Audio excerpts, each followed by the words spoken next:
Yo, what's good everybody? In this video I'm going to be showing y'all pretty much the easiest method that you can use to make dark beats all of 2024. Let's not waste too much time, so let's just jump right into it. Alright, so opening up the project file, the first thing I want to talk about is the tempo. I have this at 162 beats per minute. I'd say ideally you probably want it between like 145 and 170 beats per minute. I want to discuss something before I break down any melodies, and that is the layering and the sound selection for these types of beats. In order to make your beat sound fuller, especially a dark beat, a lot of it's going to have to come down to your sound selection. Since the MIDI's really simple, we want to get sounds that are going to fill out the soundscape, and also we want to layer sounds so it makes the overall beat sound a little more full. So going into my first melody sound here, I have this Nightfire texture pad preset from the Ghost in the Desert bank in Analog Lab. This bank's created by Prod by HZE. HZE makes really good sounds for darker beats, so if you have any of his analog banks or other presets, he's got pretty good sounds for what I'm going for in this type of beat. So going into the MIDI, all this really is just the D sharp minor chord without the middle note. So it's just D and then you copy it up 7 half steps to A sharp. In other words, it's the first and fifth note in the scale. Or if you just want to do it with a different root note, all you have to do is just place one note and just place the second one 7 piano keys higher. You just copy this over and just move this top note up 1 half step. And all you really need is this to start off your original pattern. And what's making the dark vibe in this pattern is this right here. So if you have 2 different notes in one scale that are right next to each other, typically it creates tension, and having more tension in your beats will make it sound darker. So like I said, pretty simple MIDI. This is pretty much what the first melody sounds like.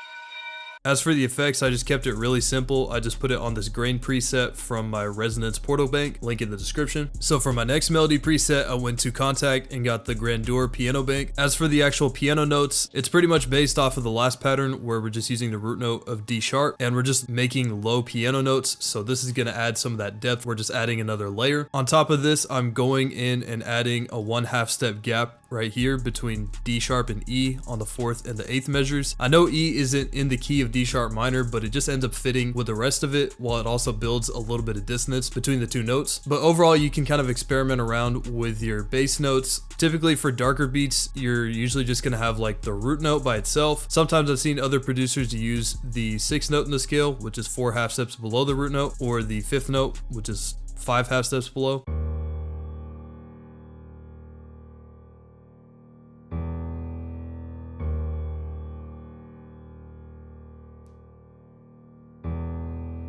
So for my next melody sound, I opened up a plugin called Surge XT, and I got this Agriculture lead preset. And again, similar to the last couple patterns, it's just based off of the root note of D sharp. And all I'm doing is just using the B note, which was the higher note from the original melody, where the second chord looks something like this. So I just took this and copied it over. And for the 8th measure here, I just put it up to E, so it kind of mirrors the piano bass notes.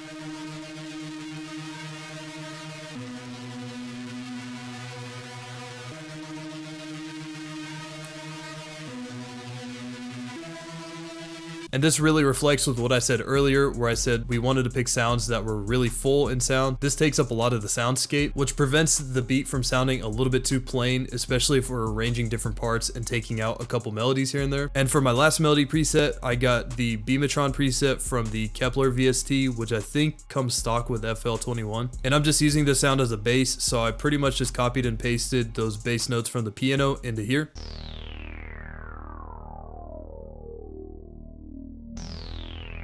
And so putting all of these sounds together, this is pretty much what the final loop sounds like.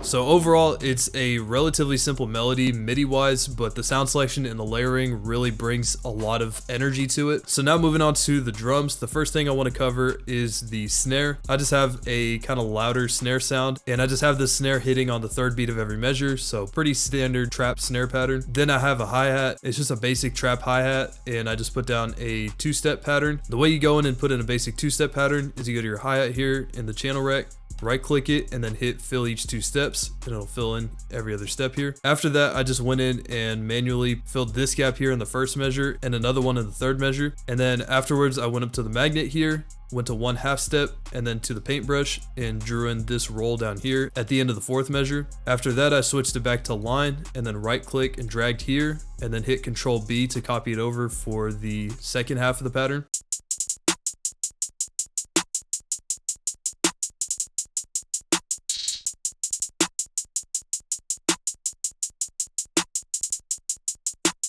Then for my next pairing of sounds, I put down my open hats. The first one's just a basic open hat, and then the second one's like an open hat mixed with a triangle. And I just put these down on the 4th beats of the 1st and 5th measures respectively.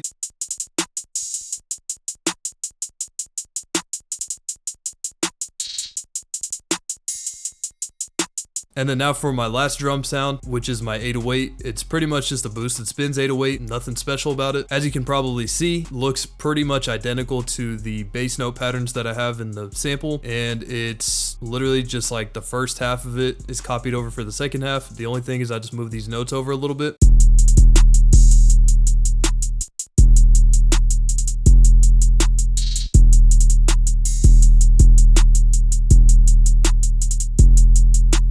So even from what you can hear and what you saw, the drums are also super simple. So this video is a little bit shorter, but thank you for sticking all the way to the end if you're seeing this. Be sure to subscribe. I got full tutorials coming out every single Sunday, every week. And that's gonna do it for me, so I'll see you on the next one.